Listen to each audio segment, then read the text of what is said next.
Live from the National News Studio, Sri Lanka.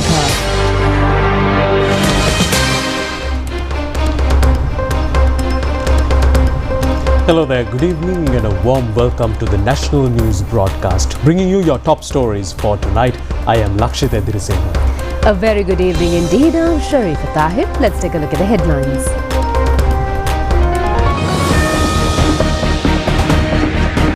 Christians world over are eagerly awaiting to welcome the magnificent Christmas. A letter from the Indian Premier extending continuous assistance to Sri Lanka. Sri Lankan Navy nabs a stock of narcotics worth 2,000 million rupees. Steps to relocate schools of risky areas at safe places. Court orders further detention of Sampath Manamperi for 90 days. Libyan army chief dies in an air crash.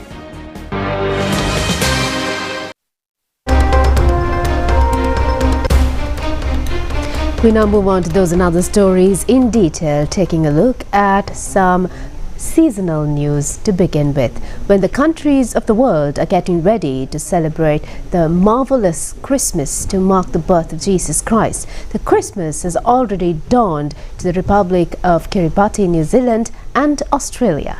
Foreign media reports that a majority of Christians in these countries are now celebrating Christmas in a grand manner, giving priority to traditional rituals.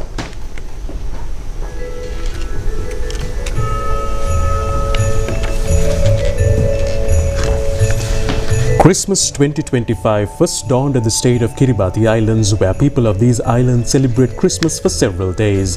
The Midnight Mass and many Christmas Day celebrations are held there with traditional dances and Christmas carols tinged with local cultural items.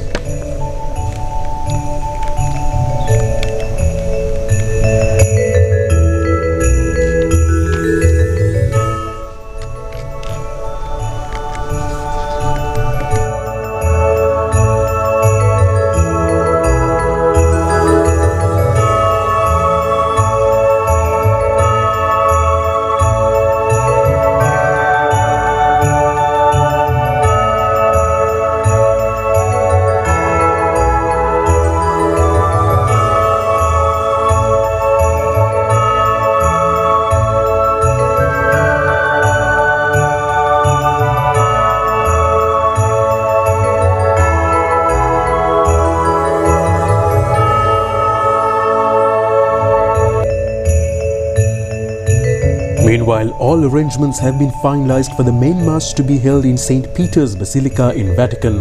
The significant feature of this year is that this is the first Christmas Mass conducted by His Holiness Pope Leo XIV, who was appointed as the Holy Pope following the passing away of Holy Pope Francis. This Christmas Mass will bring new hopes on peace and fraternity to the whole world.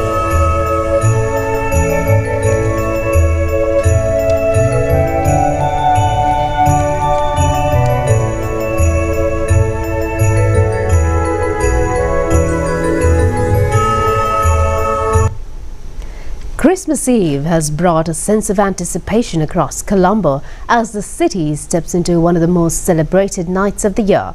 Public areas and streets are alive with movement, decorations and holiday preparations. Isri Tejan of the English News Division has an update for us. We are just few hours away from Christmas and the streets of Colombo are dazzling with excitement. Wherever you go, the streets are sparkling and carols are playing. And the festive spirit is almost in the swing.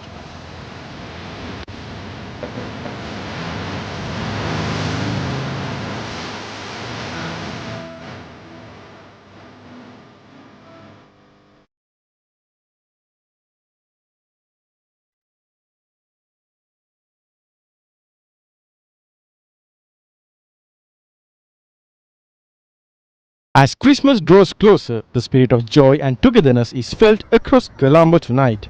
Families, friends and visitors are coming together, sharing smiles, laughter and the magic of the season.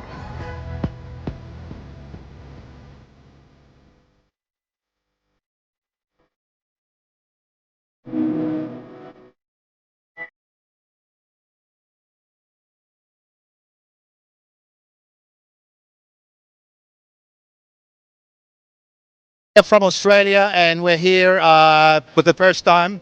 I want my children to have a Sri Lankan experience because we have lots of Sri Lankan friends back in Australia. And to be frank with you, it's much better, much nicer than what we thought it was going to be. Very happy people, very kind, very generous. We'll be back here again.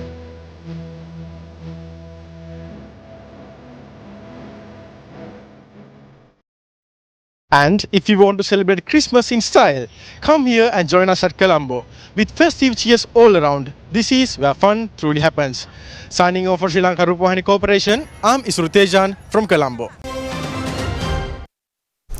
The presentation of certificates and the signing of Memoranda of Understanding for funding 9 projects under the National Initiative for the Commercialization of Research and Development were held recently at the Presidential Secretariat. Total funding for the selected projects exceeds 227 million rupees. Accordingly, financial facilities exceeding 227 million rupees are scheduled to be provided. The presentation of certificates to the project beneficiaries was held with the participation of the Secretary to the President, Dr. Nandika Sanath Kumanayaka, and the Senior Advisor to the President, Professor Gomika Udugamasuriya. The Bank of Ceylon is set to provide this financial facility, and the relevant agreement was signed by the Secretary to the President and the General Manager and CEO of Bank of Ceylon, W.A. Jayatilaka.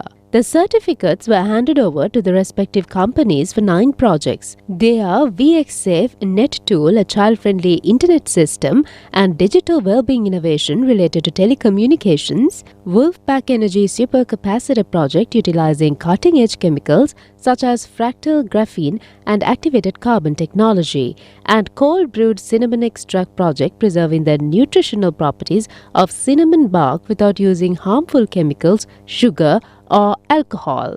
Among the other projects are Aloka Center project of the University of Colombo, introducing a unique high-tech device to quickly and accurately test the purity of export coconut oil outside of a laboratory setting. Samanala Farm project aiming to take the excellence and innovation of tea artistry to the international level. AI system chatbot for Sinhala designed to streamline public services by simplifying Sinhala typing and integrating the visually impaired community into the digital world using natural voice synthesis. Natural Kitul Cola and Fat-Free Milk, a specialized project focused on producing healthy alternatives to sugary drinks. TDR Knitting project empowering women in Galagedara, Matale and Dambulla through flat knit technology, and a Magic Grow Soil Activator project, an initiative focused on agricultural soil enhancement. The concerned certificates were handed over to the relevant companies.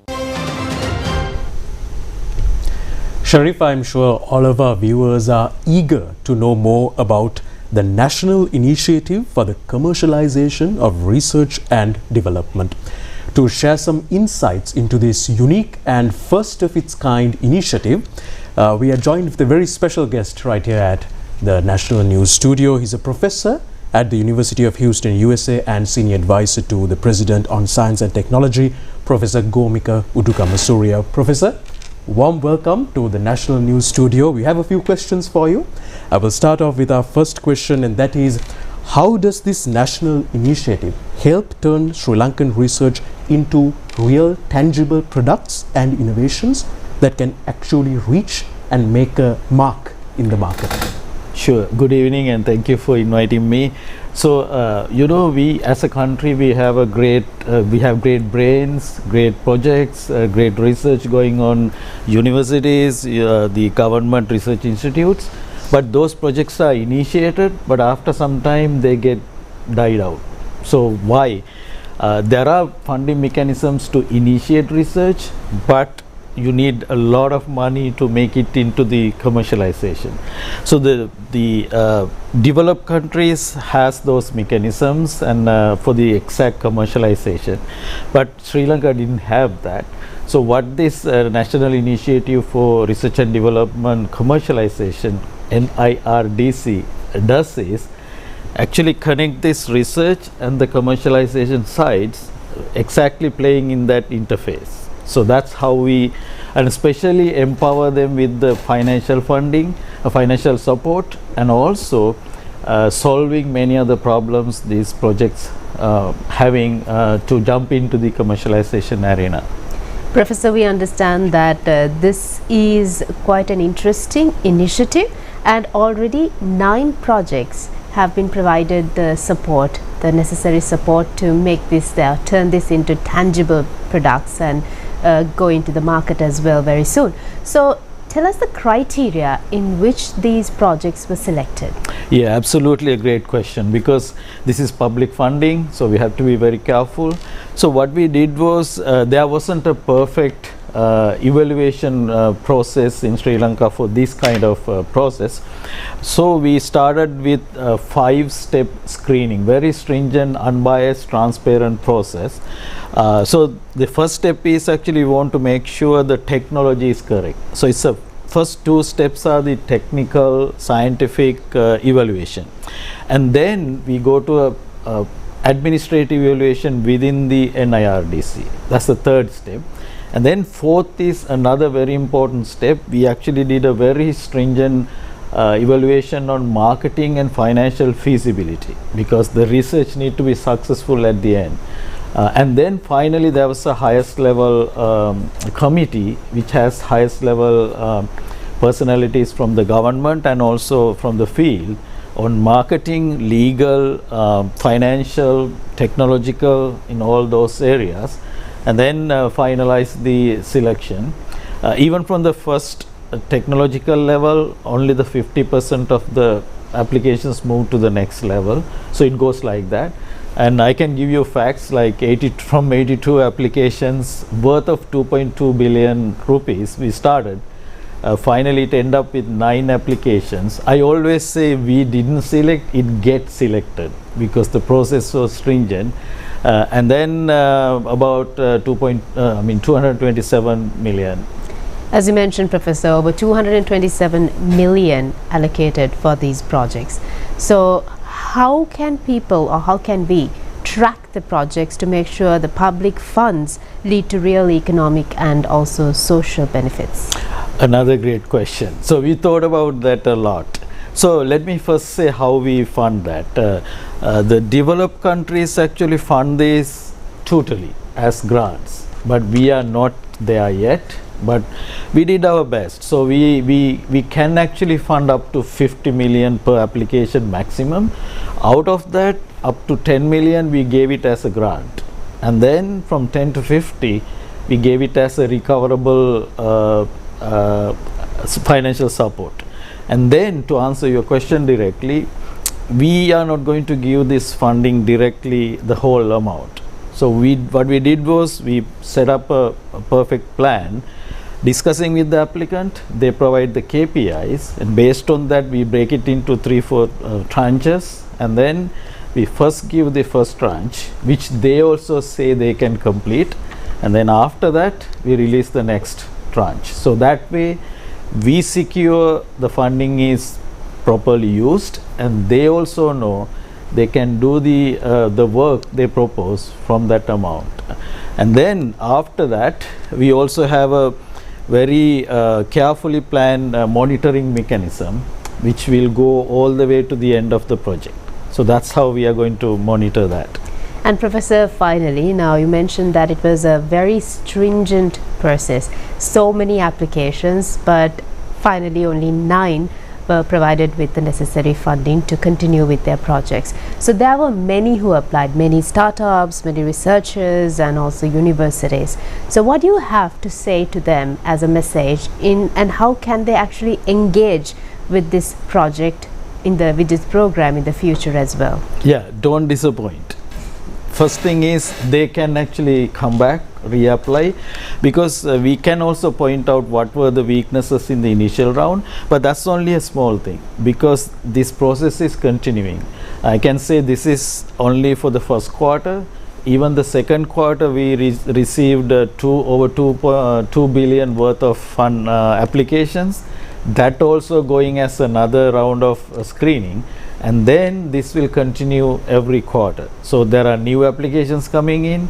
Whatever get rejected, also they can go back, improve their applications and come back, because as you mentioned, This is public funding. We have to stick to the criteria. We have to select it properly.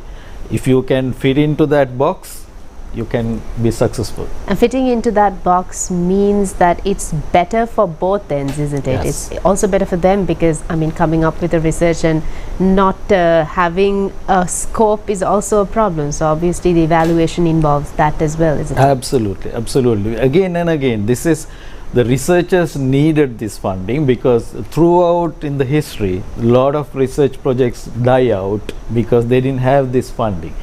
But as a government also, we cannot just throw away public funding. You had to be very careful. So we set up this very stringent process which was not there. So that's why I'm very happy because we were able to set it up. So now researchers can get benefited. At the same time, the outcome will definitely support the economic development, social development, and also environmental sustainability. So those are the three things we try to achieve. Thank you very much, Professor, for giving us an insight into the NIRDC program and how it works and what the startups can do in the future as well. Thank you so much. Thank you. Good night. And with that, we'd also like to wish all the startups and researchers the very best, and also those projects which were selected and funded, we'd like to wish them the best as well. And on that note, we bring you more stories from home, where the Indian Prime Minister Narendra Modi says that India assures every possible support to Sri Lanka as a trusted stakeholder and a friend. The Indian Prime Minister stressed this idea in a special letter sent to President Anwar Kumar Dissanayake. His Excellency President Anwar Kumar Dissanayake, at a time when your nation is recovering from the damage caused by Cyclone Ditwa, the Indian government is sending External Affairs Minister Dr. S. Jaishankar as a special envoy of the Indian Prime Minister to discuss how India can cooperate with Sri Lanka in relief and rehabilitation. In line with India's neighbourhood first policy and first responder commitment, the Indian government undertook Operation Sagar Bandhu to address the immediate challenges. Indian ships, aircraft and helicopters brought relief supplies and emergency materials. They supported Sri Lanka's search and rescue efforts, while specialized Indian teams were pressed into service to handle medical emergencies and restore critical connectivity and communications. India is glad that Operation Sagar Bandhu touched many lives in Sri Lanka and was widely perceived as an expression of India's deep bonding. As Sri Lanka now shifts its attention to the next phase, Indian government would like to assure Sri Lankan president that India will extend all possible support as a trusted partner and a reliable friend. As in the past, India will stand shoulder to shoulder with you in rebuilding lives and ensuring resilience in Sri Lanka. In this context, Indian authorities are pleased to inform you that India will provide a comprehensive assistance package. Minister Jaishankar has been entrusted to discuss with Sri Lankan government how best this package can be implemented. India is confident that Sri Lanka will rise again stronger than ever before.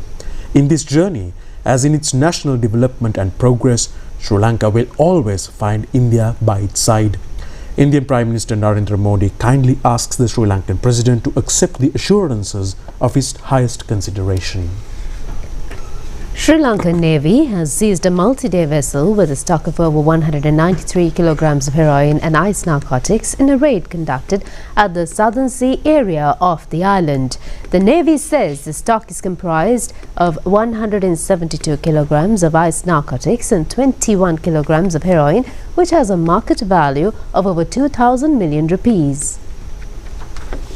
The seized multi-day vessel with the stock of narcotics has been brought to the Dikovita Fisheries Harbour by the Navy this morning. The stock of narcotics has been packed in 11 bags. 5 fishermen in the vessel have also been taken into custody. The preliminary investigations have revealed that the vessel has left the deep sea from Gandhara coast, and Deputy Defence Minister Aruna Jayasekara was also present at the Dikovita harbour to inspect the stock of narcotics. The Deputy Minister said that the raid against drug smuggling are continued and no one will be able to evade these raids.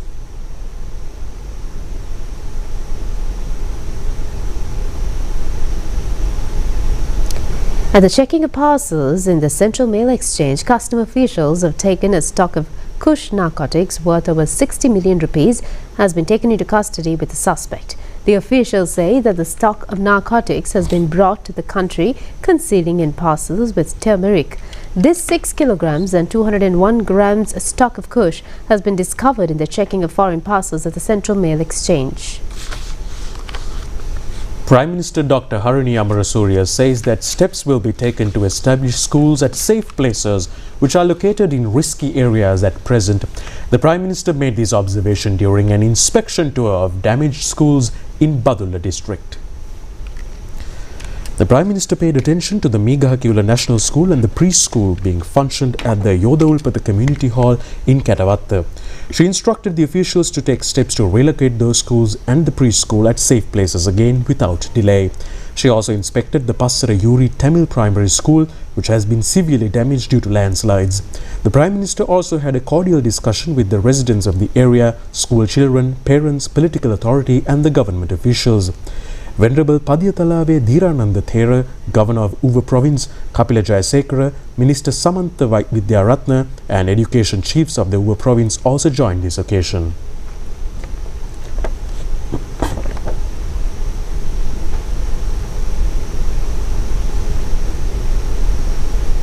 Prime Minister Dr. Harini Amarasuriya said that the effort is to relocate the schools to a safer place rather than rebuilding. According to National Building Research Organization reports regarding the 7 schools, they will be relocated if necessary. The government will mediate in constructing the schools afresh. The relevant assessment in this regard is being carried out jointly by the Ministry of Education and the UNICEF. After categorizing the schools to be rebuilt, better schools will be provided to the Uva province in a manner enabling the children to continue their education without any disruption. Valasmula Magistrates Court ordered today to keep under detention for further 90 days Sampath Manamperi, who was detained by the Colombo North Crime Division on the allegation of possessing a stock of chemicals used in the production of ice narcotic. The suspects Sampath Manamperi and imprisoned Pial Manamperi were produced before the Valasmula Magistrates Court today. The officials of the Colombo North Crime Division stated that a number of facts have been revealed during interrogation from Sampath Manamperi, and they added that during the interrogation, a host of information has been revealed regarding narcotics and underworld activities. Several others connected in the incident are expected to be taken into custody, and further revelations are also expected according to them. They requested the court to detain him for further 90 days at the Colombo North Crime Division. The Valasmula Magistrates Court, after considering the facts presented by both sides, ordered the further detention of Sampath Manamperi until the 20th of March next year. The Colombo Magistrates Court ordered the release of Jaffna District Parliamentarian Ramnathan Archana on bail, who has been under arrest warrant. The parliamentarian did not appear before the court when a case filed regarding disruption of duty of the officials of the Fort Police was taken up in the Fort Magistrates Court. Accordingly, a warrant has been issued by the court informing him to be taken into custody and produced before the court. Parliamentarian Archana was produced before the court after he was surrendered to the police today. The UNICEF has donated 1,500 additional combined nutritious food packets to protect the nutrition of the children who are vulnerable to malnutrition due to the disaster. UNICEF country representative Emma Brigham handed over the stock to Minister Dr. Nalinda Jayatissa yesterday. The supplementary food titled BP5 is based on cereals and vegetable proteins and enhances energy and nutrition of children. In addition, it is rich with essential vitamins and minerals. It can be consumed directly or as a porridge by the children ranging from 6 months to 5 years. Young children whose nutritional needs become most acute in the aftermath of a crisis. These supplies will support children aged 6 months to 5 years experiencing moderate acute malnutrition across 19 affected districts, areas where displacement, disrupted services and food insecurity have placed children at higher risk. BP5 is a ready-to-eat fortified supplementary food, specially designed for emergency settings. It's easy to use, requires minimal preparation, and provides essential vitamins and minerals critical for young children during periods of stress and recovery. This marks the first time that BP5 is being used in Sri Lanka to address moderate acute malnutrition, drawing on global expertise and responding to local needs. This response has been made possible through the generous support of the German people through the German National Committee for UNICEF. On behalf of UNICEF and children in Sri Lanka, I want to express our sincere appreciation for Germany's continued partnership and trust. Your support has enabled a timely, practical response at a moment when it truly matters. We're equally grateful for the close collaboration with the Ministry of Health, whose leadership is essential to ensuring that these supplies reach children quickly and safely, part of a coordinated national response. This is an important occasion marking the handover of supplementary food BP5 by UNICEF for children affected by moderate acute malnutrition in the current disastrous situation.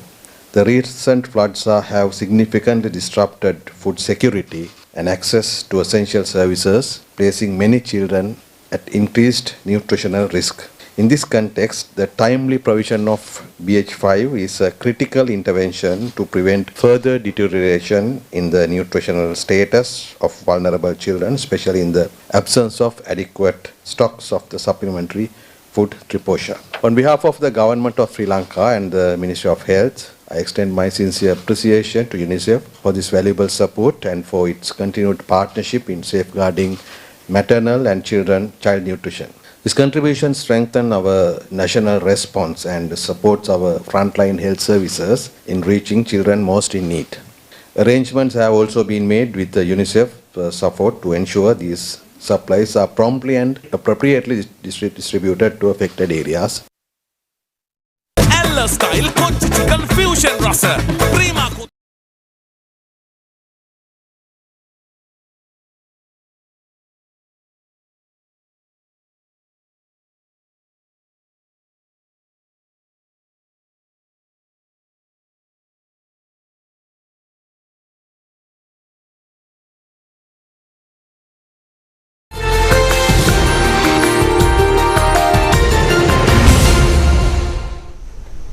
And in foreign news, Libya's Army Chief of Staff Mohammed Ali Ahmad al-Haddad has been killed in a plane crash near the Turkish capital Ankara. The incident occurred shortly after the aircraft departed Ankara on a return flight to Tripoli. Libya's Chief of Staff Mohammed Ali Ahmad al-Haddad has died in a plane crash near Ankara, Turkey. The private jet he was travelling in went down shortly after taking off from Ankara's Esenboga airport on Tuesday evening, killing everyone on board. Turkish officials said the aircraft lost radio contact about 40 minutes after the departure. Minister style 9 minutes seafood fusion rasa prima kontumi fantama.